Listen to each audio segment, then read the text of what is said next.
It was a bright morning when Karen, the HOA president, decided to make her usual rounds on our property. My daughter, Sophie, was out by the ranch fence, happily playing with our dog, when Karen stormed up the driveway, her usual smug expression in place. Karen had always found ways to poke her nose into our business, but this time, she had crossed a line. "Your daughter isn't allowed to play here," Karen barked, pointing at Sophie with an accusatory finger. "This is private property, and I've had complaints from the other neighbors about noise. The HOA has rules about noise levels, and it's time you enforce them." I stood frozen, trying to process what she was saying. Ban my daughter from our own property? It was absurd.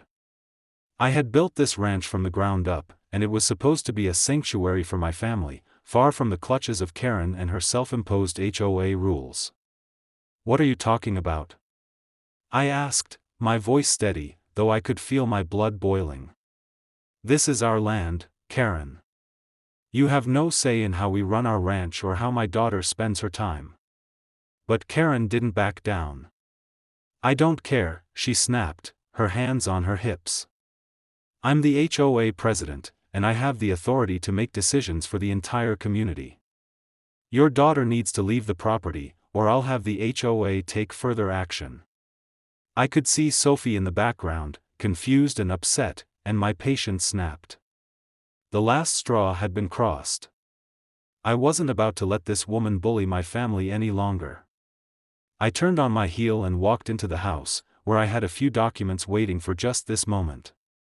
In under 3 minutes, I had contacted a lawyer, filed the necessary paperwork, and took immediate action. When I returned to the gate, I looked Karen dead in the eye. "Your HOA has been dissolved. You have no power here anymore," I said, my voice calm but unwavering.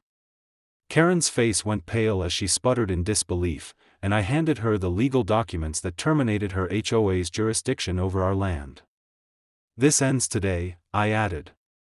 Her attempts to control us were over. In 3 minutes, I had erased her authority, and from that moment on, our ranch was ours again.